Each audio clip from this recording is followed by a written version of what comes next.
Sri Lanka was almost 30,000 people that someone that when I talk in US, instead of saying number, I made them understand you do the proportion of the foundation, say 500,000 that in 3 minutes. That's more than 9 which only 3,000 on the potential you so hard for us. But in the country, the Tamil civil war, people in one just in 3 minutes, how much that and COVID-19 change the way that we live. But it's not so it can be as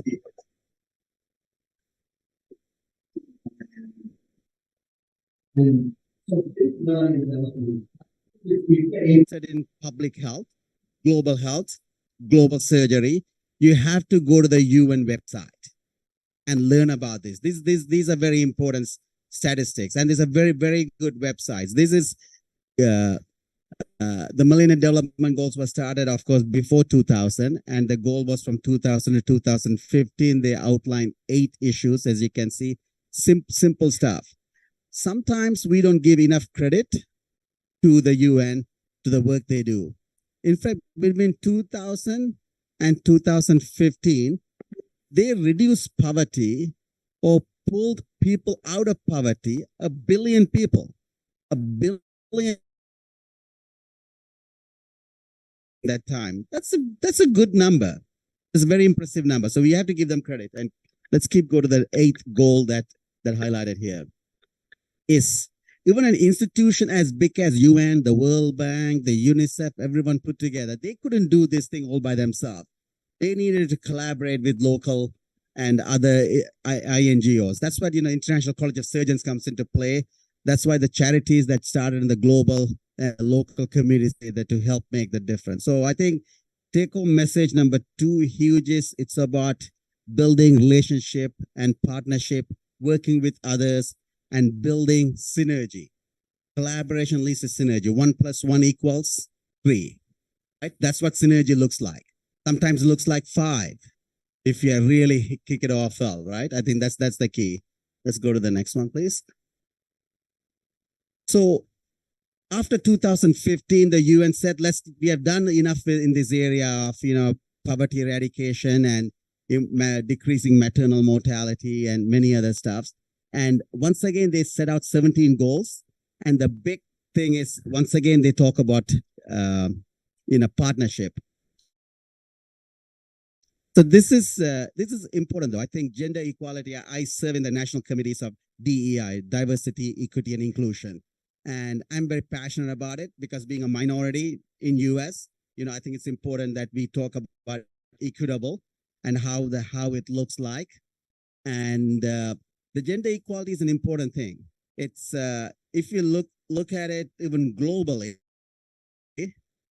73% of the politicians, parliamentarians, but there are data to show women make better leaders than men. Nothing against us. They collaborate better. They understand the needs of the communities better. I think we have a lot of work left for us to do on the equity and justice and peace side. I don't want to get into politics here, but I think these are some important stuffs that UN is setting out. But let's go to the next slide. I'm going to more focus today on global surgery. This is about all global health. So this is my journey of global surgery. So as I said, I left Sri Lanka in the 80s. I went back in the 2000s, almost being away for more than 2 decades. And the best way I know how to do things, I'm an educator by heart. I wear 2 hats. I'm a surgeon, but as well as an education. So if you want someone define me, I'm a surgical educator. That's my life. That's what I do. And so I started my journey. You can see I had more hair, less gray hair those days. And I started teaching people, transfer of knowledge. And let's go to the next one. This picture was taken in 2016. And I entered medical school in 1989. And sorry, this is 2006. So that is almost 17 years later after I entered medical school, I became a board certified transplant surgeon in US. And when I passed my board exam, I was happy. And when I got this photograph sent to me by email in 2006 by a surgeon standing over here, he said just a few months earlier, I visited Sri Lanka and showed him how to put the dialysis access catheters. And we bought a dialysis unit for $35,000. And he said there's a 28-year-old mother of two who came with acute renal failure, secondary to a snake bite, and he was able to save the life. I felt more joy getting that email than when I opened my results of my board exams. I think that's the power of, bringing change, and change that you can bring at local level and global level. So I think that was my true dive into going into this next one, going into global health. This picture on the right was taken by me in the so-called tent city, which was in Port-au-Prince after the 2009 earthquake. And the picture on the left was sent to me from one of my colleagues from civil war in Sri Lanka, end of the war in 2009. And both, if you look at it, look the same, except there is some smoke coming out of the shells or bombs from the war zone. But, if you look at the poverty doesn't discriminate. It looks the same, whether it's in Bali, whether it's in America, or whether it's in Sri Lanka. It's poverty is poverty. I think that's the take-home message from this. So I think if you want to do charitable humanitarian work, you can do it in any community. It doesn't have to be thousands of miles away. Let's keep going, please. And let's see, so this is, I am operating on the left in Honduras, and on the right, I was operating here in Sri Lanka. And as a transplant surgeon, I was telling Dr. Rusty earlier on that kidney, you give the kidney to me 2 a.m. in Sioux Falls, South Dakota. I cannot tell you it's a Caucasian kidney or an African-American kidney. They look the same. I tell my residents, much like you all, very young and optimistic, that if I cannot look beyond the few layers of melanin, that's an insult to my intelligence. It's just degrades all my education I've had. So I think that's the power of global health and global surgery. It's the health is truly a global language. I think that's the huge take-home message number 4 to you guys. I think it's, like say, love and music are global language. I would include health is another global language as well, because you cannot differentiate between the different beats to tell you what kind of ethnicity or religion or whatever someone may belong to, right? You're all the same. Keep going, please. And so let's talk about Global Surgery 2030. This is, I don't know how many of you are familiar with this statement, Global Surgery 2030. This is, again, it's a good literature to read. This is Lancet Commission put this article out in 2015 called Global Surgery 2030. It's set out some important data, because I think in the world of global health and global surgery, there were not a lot of scientific data. These guys were able to get scientific data and publish in the Lancet, share their wisdom. Let's go to the next slide, please. And, they found there are some 5 important facts. First is, as you know, the global population, about 9 billion, about 5 billion, more than half the global population lacks access to surgical care. Number 2, millions of people go into catastrophic debt, including the country I'm from, in US. In 21st century, in 2023, still, healthcare bills is the number 1 reason for an American claiming bankruptcy. Think about that. The richest country in the world, people, not everyone's covered by insurance because we believe in capitalism, for better or worse, which is okay. But we still have number 1 reason for people claiming bankruptcy is their healthcare bills. That is wrong at so many levels. And the great news for those of you interested in surgery, millions and millions of procedures needs to be done. We need more surgeons. In fact, we need to double our surgical workforce in the next 15 years. And we're not doing a good job of that. And also they showed very clearly, if you invest in surgery and the related fields, it's an economic driver for the local community. So it's going to improve the local economy a lot. And the fifth one is, you can keep going. It's once again comes back to the same stuff. It's about collaboration. They proved it beyond doubt. It's there in the near future in developing countries. In the bad old days, we thought infection was going to be the number one killer. No, in the very near future, the disease of the so-called West, coronary artery disease and cancer and trauma is going to be the leading cause of death in developing countries like Bali and Sri Lanka and the rest of the world. So I think investment is surgery is an indivisible, indispensable part of the healthcare. Let's keep going. So these are the pictures that I'm showing you on the left. I took my colleagues to Sri Lanka when the SDG and the 2030 report came out in 2016. We did workshops in Sri Lanka showing people how to do laparoscopic surgery, then followed up with another summer visit of showing them how to bring some equipments, and I getting them trained in advanced laparoscopic surgery and gave them resources and structure. This is helping them build an ICU and a clean operating theater and helping to build a local infrastructure for surgery. Let's keep going. And I believe the ultimate empowerment is when it comes to transfer of knowledge. When you transfer knowledge, not just locally, but globally. And this is what this series of slides are showing when I worked with my colleagues in Sri Lanka in getting them empowered from the OR team, from the nephrology side, the medicine side, the administrators in the hospital, and of course, the deans in respective institutions. Let's keep going. In addition to doing all that, bringing some other colleagues to leadership roles in the International College of Surgeons. Professor Sri Malawan is on one of them. And then American College of Surgeons, my colleagues at ACS, I serve in their committee as well. And, this building collaboration, so-called synergy I told you about, 1 + 1 = 3. This is what it translates into. Let's keep going. And in fact, they were able to donate some equipments. And so this into tens of thousands of dollars worth of stuff, you gave it for free in those days. And that translates into, empowering our colleagues back home. Keep going. That's and then this led to I'm visiting them in January of 2023, and I was able to do a first living donor kidney transplant. And this is the recipient, young girl, was 17 years of age, who got the kidney from her mother.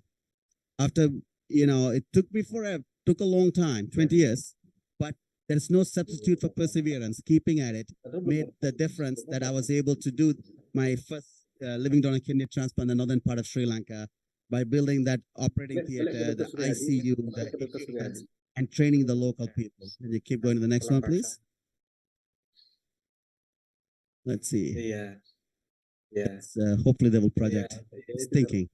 So I think, and then I went back again in May, a few months ago.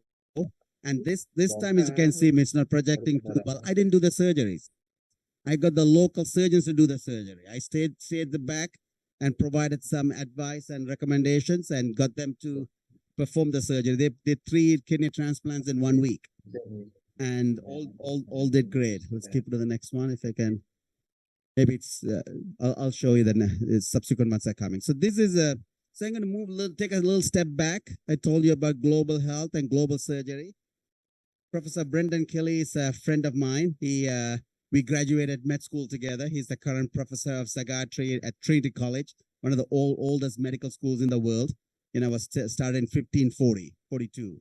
You can almost 500 years old, med school. And he wrote a nice book. If you have time, maybe you can look at it online. It's called Science of Happiness.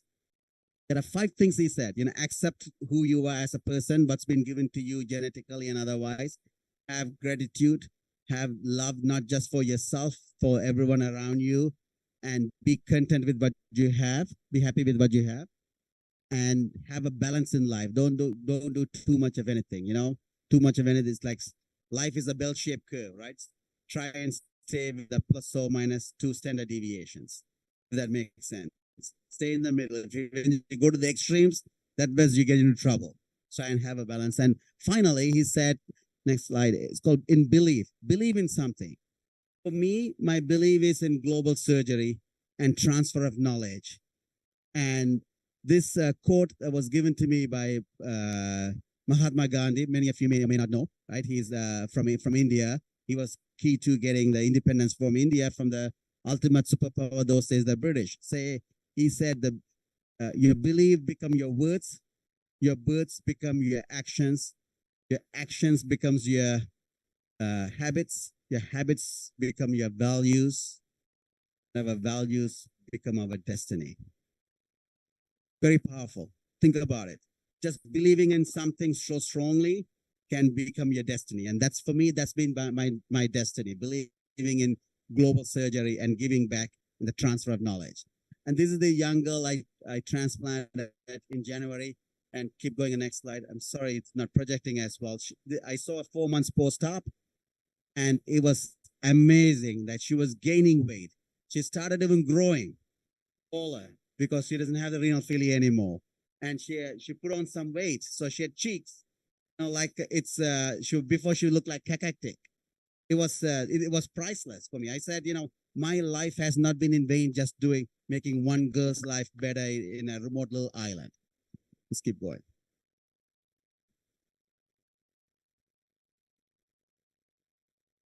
There you go. So the charity that I helped start many moons ago in 2003, so we celebrated our 20 years as well in this year, 2023 in Baltimore in June of 2023. So I think former US President Reagan used to say, a hungry child doesn't know politics.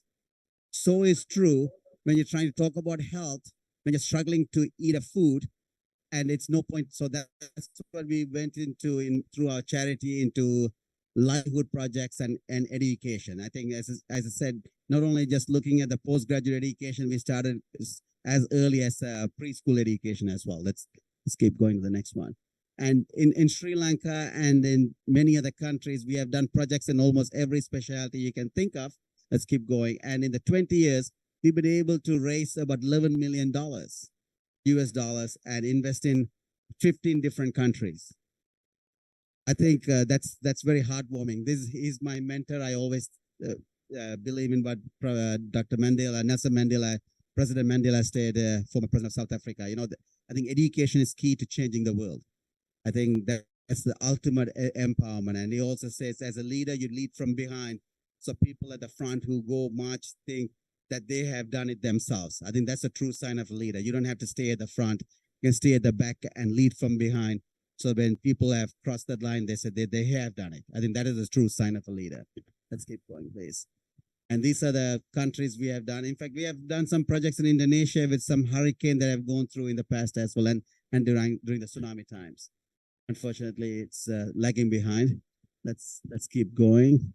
So these are some of the tough questions we have to ask ourselves, about charity.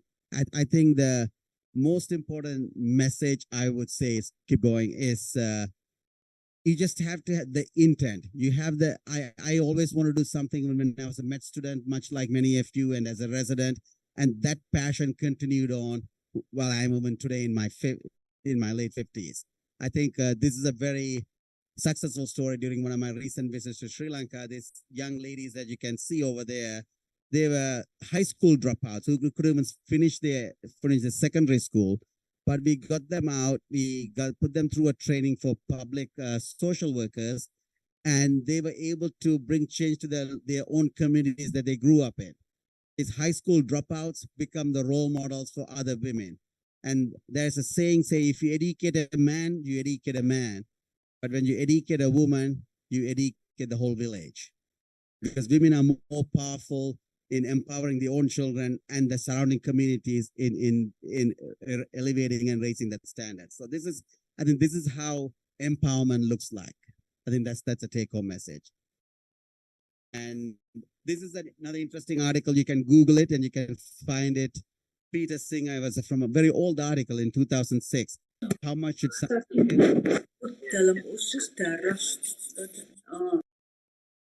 so essentially the take-home message is more you make, more you should give. That's all to it, right? It's nothing is too small. So keep going, please. And this is important. There's a picture that I took on the left. It was after the 2004 tsunami in the beaches of eastern beaches of Sri Lanka. That it's a church wall. That was the church was able to this particular wall was able to stand the tsunami waves. As you know, the tsunami waves are about almost 10 stories high, 10 floors high, and they traveled at about 500 miles an hour. And it's like when those waves come, it's like a concrete wall, right? It's not water. It's at that speed. It's like feels like a concrete wall. And this church wall able to stand that force and still stand. I think that's what we need in the global health, global surgical arena. If you want to bring a change, we need to be resilient. I think that's the key word. If we are resilient, and resiliency brings it's contagious. You can spread it to others. And you get to believe in yourself so deeply that you can bring the change. I think that's the key. I think that's, and this young lady where you're seeing, unfortunately, her arm is not showing up. She's one of the victims of the civil war who lost an arm and a leg, but she still has that positive smile. She works in one of the amputation clinics where we run in northern part of Sri Lanka and being a productive citizen. So I think a lot of these people in need are not looking for a handout. They're looking for a hand to lift them up out of their poverty or misery or whatever it may be. Let's go to the next slide, please. And I think someone asked you, what kind of, since I'm in a capitalistic world, what kind of business I'm in, right? I say, of course, we are in the business of giving hope to people. So I say, I'll end with saying International College of Surgeons and the work that we do, get involved in the work that we do. I think that is so, yeah, I cannot overestimate. And try and bring a change in one person's life, change one person's world. I think then your life has not been in vain. That's what I would say. And I think that should be the last slide, and I'll take, and keep going, let's say. And I'll take any questions if you guys have. Thank you for the opportunity, Mr. Malia.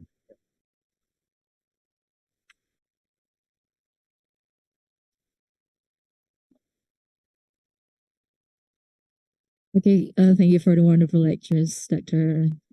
And now we're going to open the discussions. Is there any questions that lecturers or professors I didn't talk too fast. want to ask?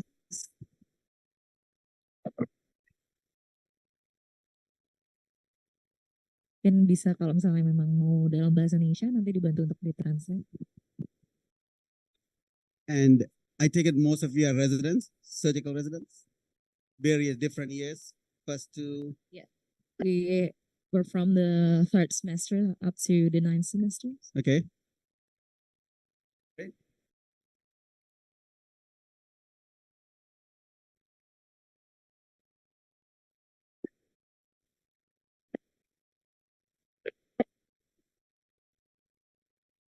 Transplant from Sri Lanka. Okay, must be very say your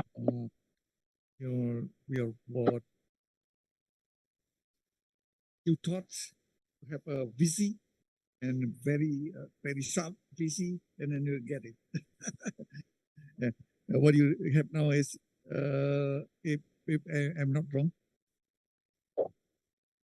you devote your life for global, not without thinking about politics and so on. Take and give it's your mission for that and that. Is there any questions? Any comment? Professor Srimali once said, it's a fire. It's a fire in the belly, passion. If you believe in it, you can bring change. Like I'm like one of you guys, grew up in a tropical island. If I can do it, each one of you in this room can do it too. Then that's it. I mean, very simple as that, I would say,